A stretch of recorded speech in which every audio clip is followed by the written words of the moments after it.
வணக்கம். இது உங்கள் ஆசை. சில நேரங்கள்ல நாம யாருக்காகவோ ஏங்கிக்கிட்டு இருப்போம். அந்த நபர் நம்ம பக்கத்துல வரும்போது ஏற்படுற அந்த பதட்டம் இருக்கே, அது ஒரு தனி அழகு. இன்னைக்கு நான் சொல்லப் போறது எனக்கும் என் அர்ஜுனுக்கும் இடையில நடந்த ஒரு அழகான மாலை நேரத்தை பத்தி தான். சமையலறையில நான் காஃபி போட்டுக்கிட்டு இருந்தப்போ ஜன்னல் வழியா வந்த அந்த தென்றல் காத்து என் கூந்தலை கலச்சிக்கிட்டு இருந்துச்சு. திடீர்னு என் பின்னாடி ஒரு நிழல் ஆடுறத உணர்ந்தேன். திரும்பாமலே எனக்கு தெரிஞ்சு போச்சு அது அர்ஜுன் தான்னு. அவன் மெதுவா என் இடுப்புல கை வச்சு என்னை இழுக்கும்போது என் கையில இருந்த அந்த காஃபி கப் லேசா நடுங்குச்சு. என்ன ரம்யா, காஃபி வாசத்தை விட உன் வாசனை தான் இன்னைக்கு தூக்கலா இருக்குன்னு அவன் என் காதோரம் கிசுகிசுத்தப்போ என் உடம்புல ஒரு சிலிர்ப்பு. நான் மெதுவா அவன் கைகளை விலக்க பார்த்தேன். ஆனா அவன் விடல. இன்னும் இறுக்கமா அணைச்சிக்கிட்டு என் தோள்பட்டையில தன் முகத்தை வச்சான். அவனோட அந்த தாடி முடி என் மேனில குத்தும்போது அது ஒரு சுகமான வலியா இருந்துச்சு. அவன் கண்களை பார்க்கும்போது நான் என்னையே மறந்துடுவேன். அதுல ஒரு காந்த சக்தி இருக்கு. ஏன் இப்படி பாக்குறீங்கன்னு நான் கேட்டதுக்கு அவன் ஒன்னும் சொல்லல.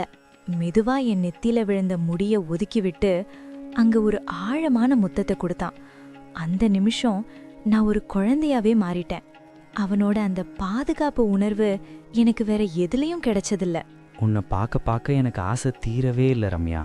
அவன் சொல்லும் அந்த ஒவ்வொரு வார்த்தையும் என் இதய துடுப்ப அதிகமாக்கிச்சு. நான் அவனோட சட்டையை இறுக்கமா பிடிச்சுக்கிட்டு அவன் மார்பிள சாஞ்சிக்கிட்டேன். அவன் என்னை அப்படியே தூக்கிட்டு போய் சோஃபால உட்கார வச்சான். அறையில இருந்த வெளிச்சத்தை மெதுவா குறைச்சான். அந்த இருட்டும் நிலவொளியும் தான் எங்க காதலுக்கு சாட்சி. அவனோட விரல்கள் என் பாதத்திலிருந்து மெதுவா மேலே ஏறி வரும்போது எனக்குள்ள ஏதோ ஒரு புது உணர்வு மலர்ந்துச்சு. என் கை விரல்கள் அவனோட தலைமுடியை கோத ஆரம்பிச்சது. அவனோட ஒவ்வொரு தீண்டலும் எனக்கு ஒரு புதிய கவிதையை சொல்லுச்சு. அந்த அறையில நிலவின அந்த அமைதியில எங்களோட இதய துடிப்பு மட்டும்தான் சத்தமா கேட்டுச்சு. அவனோட இதழ்கள் என் இதழ்களை தொடும்போது நான் இந்த உலகத்தையே மறந்து அவன் ஆசைக்கு என்னை தார வார்த்துட்டேன். ஒரு பெண்ணோட முழுமையான சந்தோஷம் அவளோட கணவனோட இந்த அரவணைப்புல தான் இருக்குன்னு அன்னைக்கு நான் புரிஞ்சுக்கிட்டேன். அந்த மாலை நேரத்து காப்பி ஆறி போயிருக்கலாம். ஆனா எங்களுக்குள்ள இருந்த அந்த காதல் இன்னும் சூடாதான் இருந்துச்சு. உங்களுக்கும் இது போன்ற மறக்க முடியாத ஒரு தருணம் இருக்கா?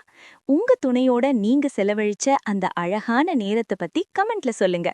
மீண்டும் ஒரு அழகான ஆசையோடு உங்களை சந்திக்கிறேன். இது உங்கள் ஆசை.